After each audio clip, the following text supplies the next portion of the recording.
Just one simple question है, आप में से कितने लोग साइकिल चलाते हैं? साइकिल चलाना जानते हैं सारे? आप लोग नहीं चलाते हैं? इन्होंने साइकिल नहीं चलाई है, आशीष जी ने है चलाई है कि नहीं चलाई? अच्छा, कितने लोग ऐसे हैं जिन्होंने पहली बार जब साइकिल देखी, देखते ही साइकिल पे चढ़ते साइकिल चलाना शुरू कर दिया? कहाँ सीख के आए थे भैया? है? अलग से पूछेंगे इससे। मतलब 99.9% इनको छोड़ के ऐसा तो कोई होगा नहीं जिसने साइकिल देखते साइकिल पे चढ़ के एकदम साइकिल चलाना सीख किया हो, चलाना शुरू किया हो। ऐसा होगा कोई? नहीं होगा ना। क्या हुआ होगा पहले? चढ़ते ही क्या हुआ होगा? कितने लोग गिरे हैं? सारे गिरे हैं। अच्छा, कितने लोगों को चोट लगी है सीखते सीखते? अच्छा, कितने लोगों को चोट लगने के बाद फिर भी साइकिल पे चढ़ गए? लेकिन आज कितने लोग ऐसे हैं जो हाथ छोड़ के साइकिल चला सकते हैं? बोलो तेरी तो।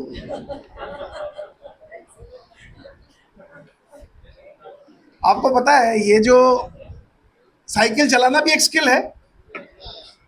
हमारे एलएनडी टीम में लोग आए हैं यहाँ से, तो ये लोग जानते होंगे, एक मॉडल है स्किल मॉडल, जिसमें इस मॉडल की इस थ्योरी को अप्लाई किया जाता है।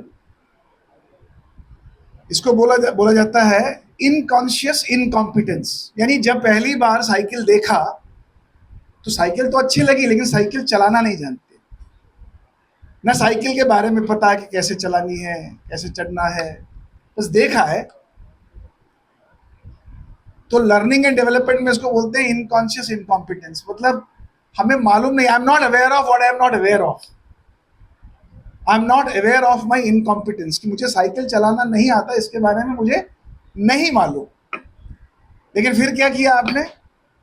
आप चढ़े गिरे, चढ़े गिरे, फिर भी चढ़े। और एक समय ऐसा आया जब आप साइकिल पे चढ़ते थे, आपको याद है जब साइकिल की हैंडल पकड़ते थे, अगर इधर से कोई आ जाए तो यूं हो जाता था। होता था कि नहीं? इधर से कोई आ जाए तो इधर की ओर गिरना शुरू हो जाते थे, बैलेंस बिगड़ जाता था। लेकिन सीखने का अब ध्यान आने लगा था। तो इसको हम बोलते हैं एलएनडी में कॉन्शियस इनकॉम्पिटेंस। यानी अब मैं अवेयर हो गया हूं कि मुझे क्या नहीं आता। गाड़ी चलाते हैं ना, चलो जिन्होंने साइकिल नहीं सीखी, बड़े रईस आदमी रहे, इन्होंने तो शुरुआत गाड़ी से की होगी। आपने हाथ खड़ा नहीं किया, हम तो ये तहमत लगाएंगे आप पे। तो जिन्होंने शुरू में गाड़ी सीखी होगी, आप देखो उनके साथ भी ऐसा ही रहा होगा। जब गाड़ी में कॉन्शियस इनकॉम्पिटेंस में आ गए ना, आप गाड़ी के हैंडल पे खड़े हैं, अगर इधर से कोई आता है तो उसको गाली देते हैं, बिना हॉर्न के आ गया, और ध्यान इधर है। ब्रेक पैर इनका बैलेंस इम्बैलेंस बड़ी मुश्किल से होता है। तो ये कॉन्शियस इनकॉम्पिटेंस को जल जाता है। लेकिन आज आप ऐसे नहीं है। आज आप गाड़ी में एक हाथ से हैंडल पकड़ के भी गाड़ी चला सकते हैं, दाएं भी देख सकते हैं, पीछे भी देख सकते हैं, फिर भी गाड़ी चला लेंगे। चलाते हैं ना? या बाइक पे खड़े हो तो दो हाथ छोड़ के भी चलाते होंगे, हमारे यहाँ छोरे हैं सारे, है ना? लेकिन ऐसा तब नहीं था जब इनकॉन्शियस इनकॉम्पिटेंस थी। कॉन्शियस कॉम्पिटेंस में कोशिश तो करते हैं हाथ छोड़ने की, लेकिन पटक के गिर जाते हैं। लेकिन उस कॉन्शियस इनकॉम्पिटेंस से हम लोग जंप मारते हैं कहां पे? कहां मारते हैं जंप? कॉन्शियस कॉम्पिटेंस में। क्योंकि अब हम गिर गिर के, पिट पिट के, ठोकर खा खा के अब हम सीख गए। और आज हम हाथ छोड़ के भी गाड़ी चला सकते हैं, साइकिल चला सकते हैं। जितना भगाओ, जैसे भगाओ, आहिस्ता भगाओ, तेज भगाओ, चला सकते हैं। और एक समय ऐसा आ जाता है जो बड़े एक्सपर्ट जाते हैं, वो अनकॉन्शियस कॉम्पिटेंस बन जाती है। यानी आपने पता ही नहीं कि वो तो बहुत बढ़िया फर्स्ट क्लास चला सकते हैं, 2 साल बाद भी चलवा लो। स्किलिंग में भी ऐसे ही होता है। ये जो कॉन्शियस इनकॉम्पिटेंस से हमें कॉन्शियस कॉम्पिटेंस में जाना पड़ता है। इसमें खूब प्रैक्टिस करनी पड़ती है।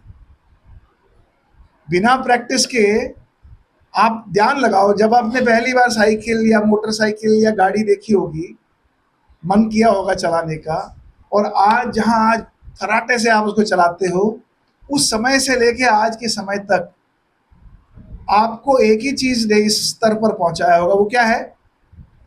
क्या है? प्रैक्टिस। यानी जब तक आप किसी चीज को निरंतर तरीके से प्रैक्टिस नहीं करेंगे, वो आपकी कॉम्पिटेंस नहीं बन सकती, वो आपकी स्किल नहीं बन सकती। इसलिए ये बहुत ज़रूरी है। आप जो पढ़ रहे हो, उस पढ़ाई में हमारा जो सबसे बड़ा उद्देश्य है कि उद्योग को आपके साथ जोड़ना। वो जोड़ने का कारण ये है कि उद्योग के अंदर बदलती ज़रूरत, काम करने के तौर तरीके, उन तौर तरीकों को आप समझें और फिर निरंतर उसके ऊपर प्रैक्टिस करें।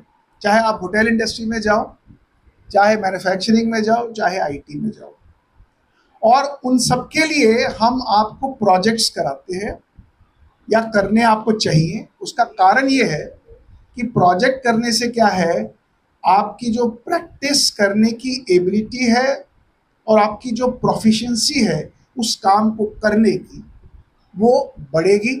और जब आप उद्योग के सामने जाओगे या अपना काम करने जाओगे, तो आपके अंदर एक कॉन्फिडेंस उस काम को करने की का होगा। तो इसलिए ये बहुत ज़रूरी है कि आप जहाँ यूनिवर्सिटी में आते हैं या उद्योग में अपने ओजेटी में जाते हैं, जहाँ मौका मिले उस प्रैक्टिस को आप करते रहिए। टीचर्स के लिए बहुत ज़रूरी है। प्रोजेक्ट्स का मतलब ये नहीं है कि कोई असाइनमेंट डाल दे। टीचर्स के लिए भी ये बहुत ज़रूरी है कि प्रैक्टिस करने के जो आयाम हम क्रिएट करते हैं, वो वर्क प्लेस से कनेक्टेड हो। अगर वर्क प्लेस से कनेक्टेड नहीं होंगे तो आपकी प्रैक्टिस और इंडस्ट्री की रिक्वायरमेंट, इन दोनों में बड़ी गैप होगी। आपको चलाना तो आता होगा, लेकिन उसकी ज़रूरत उद्योग में नहीं होगी या उसकी ज़रूरत आपके काम में नहीं होगी। और इसलिए जैसे हम MS ऑफिस में करते हैं ना, MS वर्ड, पावर पॉइंट, अब हमारे पास पुराने वर्जन्स भी हैं, लेकिन आज उद्योग एडवांस वर्जन्स पे काम करता है। तो लेकिन अगर आप आज भी पुराने वर्जन्स पे प्रैक्टिस कर रहे हो और जैसे इंडस्ट्री में जाएं और वहाँ आपको नए वर्जन पे काम करने को मिले और आपको उस पर काम करना नहीं आता हो, तो नुकसान किसका है? आपका ही है। आप ये नहीं कह सकते, या टीचर ये नहीं कह सकता मैंने तो प्रैक्टिस कराई थी, लेकिन मैंने तो उस चीज़ के अंदर आज ज़रूरत ही नहीं है। तो इसलिए टीचर्स के लिए भी बहुत ज़रूरी है कि हम जब प्रोजेक्ट्स बनाते हैं, उन प्रोजेक्ट्स की जो लर्नेबिलिटी है, उसमें जो लर्निंग और स्किलिंग एलिमेंट है, वो element current job roles, current requirements के साथ कनेक्टेड हो। ये आपकी भी जिम्मेवारी है। जब आप इंडस्ट्री में ओजीटी में जाते हैं ना, बहुत लोगों बच्चों को शिकायत रहती है, हमें तो मशीन पे डाल देते हैं। डाल देते हैं तो क्या हुआ? अभी किसी ने कहा ना, अभी ब्रूस ली के बारे में कहा, तो वो तो एक मूव को सीखने के लिए 10,000 बार प्रैक्टिस करता था, तब जाके उसको वो मूव जो है उसकी स्ट्रेंथ बनती थी। तो यानी आप इंडस्ट्री में अगर जाते हैं तो कोई काम लगातार आपको कहते हैं रोज कप उठाना और उसको रखना है, कभी लगेगा ये वाला मैनेजर तो मेरे को बहुत वैल्यू देता है, ऐसा आपको लगेगा। और ये बड़ी अनसर्टेनिटी आपको हमेशा उद्योग के अंदर, कंपनीज के अंदर, अपने काम करने के अंदर हमेशा दिखा। आप अपना काम करने जाओगे तो आपको लगेगा ऑर्डर तो मिल रहा है लेकिन ये नहीं हो रहा, पैसा नहीं आ रहा, या मुझे पता नहीं लग रहा कि मैं कहाँ जाके माल बेचूं। तो अनसर्टेनिटीज आपको दिखेंगी। लेकिन ये जो प्रोजेक्ट्स आप करते हैं, ये टीचर्स की जिम्मेवारी है कि कैसे अनसर्टेनिटीज को हैंडल करने की स्किल आपके अंदर डालें।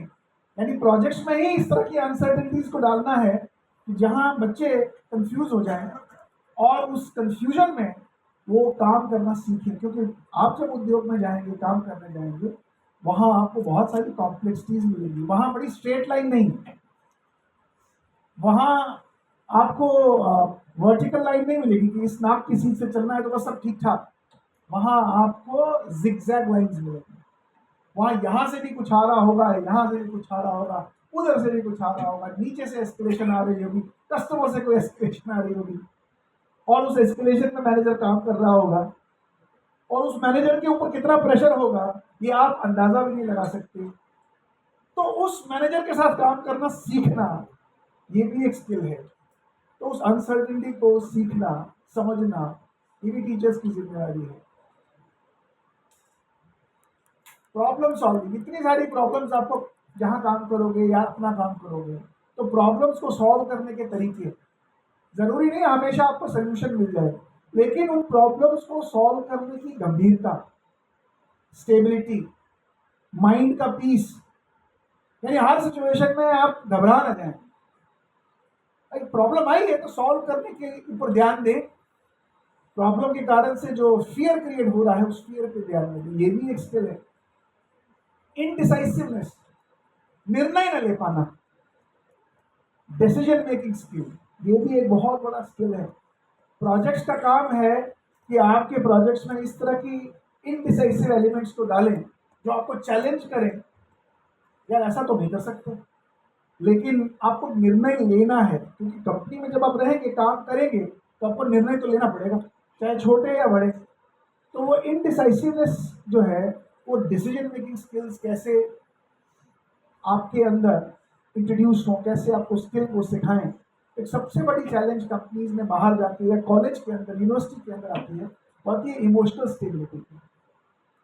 यानी मैं दूसरे बच्चों को देखता हूँ, वो तो बड़ा अच्छा है, वो बड़ा अच्छा कर रहा है, उसके पास ये है, उसके पास वैसा चीज़ मिल गया, उसको उस कंपनी में ओजेटी मिली, उसको ये मैनेजर तो बड़ा ट्रीट अच्छा करता है, और इस कारण से मेरे अंदर एक अलग प्रकार के भाव जगते हैं और मेरी इमोशनल इंस्टेबिलिटी क्रिएट हो जाती है। तो उस इमोशन को समझना कि मेरे अंदर कब गुस्सा आता है, मेरे अंदर कब फियर आता है, मेरे अंदर कब जेलसी जग जाती है, अगर हम ये जान जाएं तो ऐसा नहीं है कि ये फियर और जेलसी और एंगर ये निकल जाएगा, लेकिन इसको हैंडल करने की एक जो शक्ति है, वो शक्ति हमको मिलेगी अगर हम इस चीज़ के बारे में अवेयर हो। क्रोध नहीं जाएगा, जेलसी नहीं जाएगी, वो आज भी हम करेंगे, लेकिन उसको हम कंटेन कर लेंगे। उसका जो प्रभाव हम पे पड़ता है, एक क्रोध का प्रभाव जो हम पे पड़ता है, एक जेलसी का प्रभाव जो हम पे पड़ता है, उसको मैनेज करना हम सीखेंगे। ये भी हमारे को कैंपस से ही सीखना है। और सबसे बड़ी बात जब आप बाहर जाएंगे वो है इमोशनल रेजिलियंस।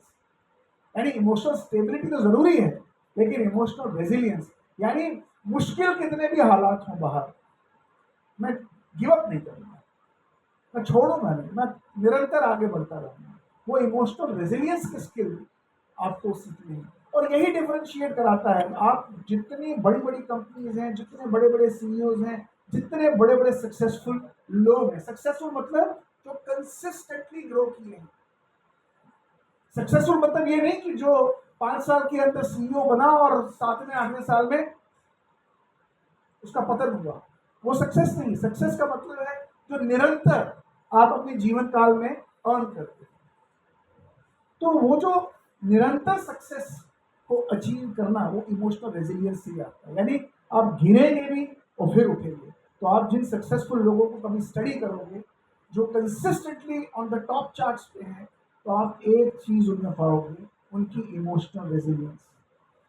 उन्होंने किसी भी सिचुएशन में गिव अप नहीं किया, कैसी भी परिस्थितियां उनके सामने आई, उन्होंने गिव अप नहीं किया। कोई ना कोई मार्ग ढूंढा, और मार्ग रिएक्शन से नहीं मिला, मार्ग रेजिलियंस से मिला कि मैं इस परिस्थिति में क्या कर सकता हूँ बिना दूसरे को नुकसान पहुंचाए। और एक सबसे अच्छी बात है, अपनी इस यूनिवर्सिटी में हमारा जो ध्येय है वो आप लोगों की कम्युनिकेशन को इम्प्रूव करना। कम्युनिकेशन का मतलब अंग्रेजी नहीं, अंग्रेजी is one of the ways of communication. Communication का मतलब है जो आप बोलते हैं उसके पीछे जो दिमाग में शब्द बनते हैं, उन शब्दों का निर्माण करना, सही शब्दों का निर्माण करना, और उन शब्दों को सही वर्णमाला में डालकर सही उच्चारण करना। यानी मेरे शब्दों से दूसरे को कोई तकलीफ तो नहीं पहुंचती, मेरे शब्दों से दूसरे के ऊपर सकारात्मक प्रभाव पड़ता है कि नहीं पड़ता है। ये है कौशल कम्युनिकेशन का। अंग्रेजी बोले, हिंदी में बोले, हरियाणवी में बोले, पंजाबी में बोले, किसी भी भाषा में बोले, आपकी बात दूसरे को प्रभावित करनी चाहिए, आपकी बात आपको सुख और आनंद देनी चाहिए। इन्हीं शब्दों के साथ इस वर्ल्ड स्किल डे के दिन आप इन चीज़ों को ध्यान रखें, इन्हें अपने जीवन का ध्येय बनाएं, आप निरंतर सक्सेस को पाते रहेंगे। मेरी आपको बहुत बहुत शुभकामनाएं, और जिन्होंने आज ये कार्यक्रम किया उनको भी बहुत बहुत शुभकामनाएं, जिन्हें जॉब ऑफर्स मिली हैं, जिन्होंने प्रोजेक्ट्स किए हैं, और जो हमारे 3 आईटी के प्रोजेक्ट्स हमारे यहाँ किए गए हैं उनको भी बहुत बहुत बधाई, क्योंकि इन्हीं प्रोजेक्ट्स के माध्यम से आप लोग मिलजुल कर कुछ न कुछ सीखते हैं, आगे बढ़ते हैं और संस्था को भी आगे बढ़ाते हैं। धन्यवाद।